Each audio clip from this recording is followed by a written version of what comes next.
Welcome back into the GSMC Sports Podcast.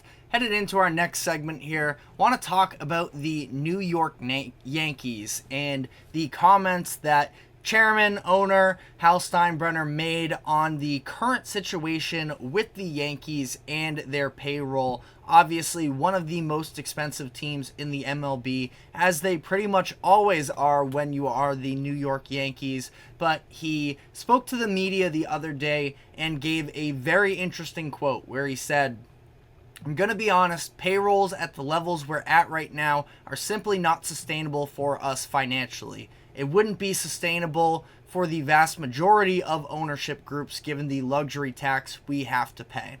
And I thought that everything about this was sort of interesting because of the fact that there is some validity that the Yankees are extremely expensive for their payroll right now, and they are going to have Juan Soto as an upcoming free agent that is only going to sort of complicate that situation. Now, I do want to start out by saying, even before diving into what the future looks like that for them from a financial standpoint, I think to say this during the middle of the season where the Yankees are having an unbelievable year so far, where they have the second best record in the league, 35-17, to come out and say this and sort of take momentum away from the season itself is a little bit of a crazy move. And we see sort of members of these front office groups very happy to sort of decline to comment on certain situations.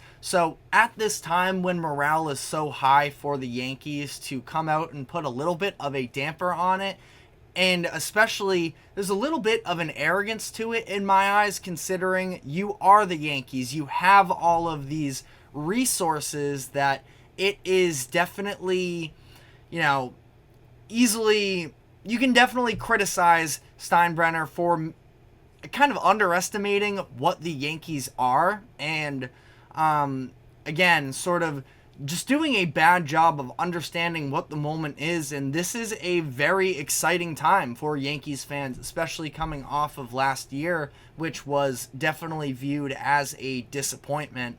But on the sort of idea of what it's going to be like in terms of them paying Juan Soto, there was no secret when the Yankees did make this deal that they were going to have to make a decision on Juan Soto in a year going into his final season on his contract.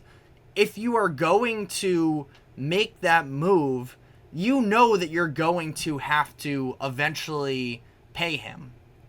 So what's the point of making this move, selling out as much as you do, just to let him walk in free agency? I think that is a little bit arrogant of them, and I feel like, again, they're a smarter organization than that to know that they are going to have to pay him and that it's going to be a disappointment if they don't. Now, if they win the World Series this year and Soto walks, I'm sure that every Yankees fan would be willing to put up with that, but I still think that, it's a pretty crazy move to do so. And in the grand scheme of things here with Soto, listen, I understand it is going to be extremely difficult for them to retain him given all of the other financial obligations that they have. Specifically, you want to look at Aaron Judge for the contract that he just signed, but there's still a handful of years left on the Giancarlo Stanton contract, which is the one that probably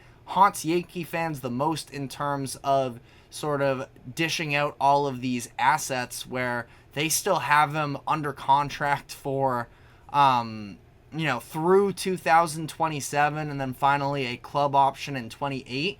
And Stanton's actually having a decent year for them so far. So in terms of their competitive levels this season, it's really not the end of the world. But understanding that you're going to have to pay $32 million for him the next 2 seasons, and then it's going to be $19 and $15 million down the road. That's a lot of money that you're going to be paying for somebody in his mid to late 30s. And the idea of having to let a 25-year-old star in Juan Soto walk to sort of accommodate for some of these other moves, that's going to be something that absolutely hurts. And the Yankees, I do think, can overcome it, but we saw them, especially last year, I think was evident that they were very reliant on their top-end talent in their starting lineup. And now their bullpen has been, and their starting pitchers as well. I mean, their pitching staff just entirely has been a massive boost for them. But on that note, you do have Clay Holmes,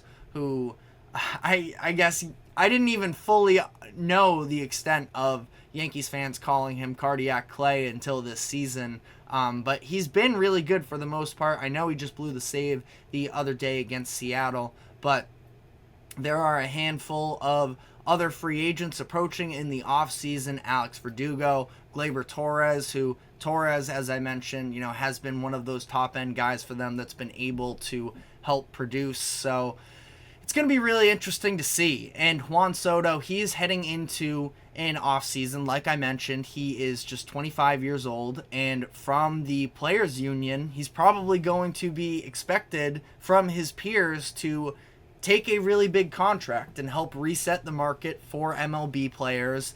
And that would also include, if you were to stay with the Yankees, sort of leapfrogging Aaron Judge, who is, of course, the Yankees captain, in terms of how much he's paid. And I don't think that there is any question that Soto should be paid more than Aaron Judge, given his age.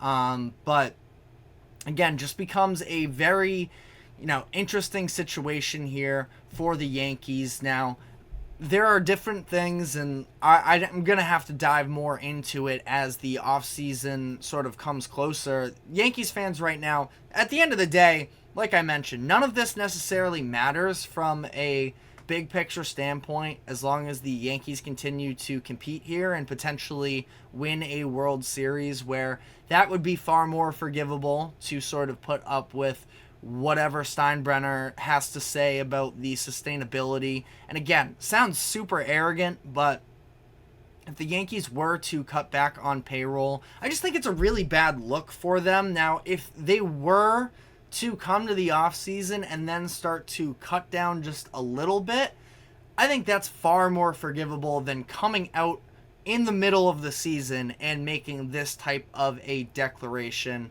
But let me know what your thoughts are in the comment section. But we are going to be taking our final break of the show here. And when we come back on the other side, I want to briefly sort of dive into the different conversations on the note of financials of the quarterback contracts that should be coming in the upcoming offseason with contract extensions, the likes of Tua Tagovailoa, Dak Prescott, and Jordan Love. So stick with us and we will be right back.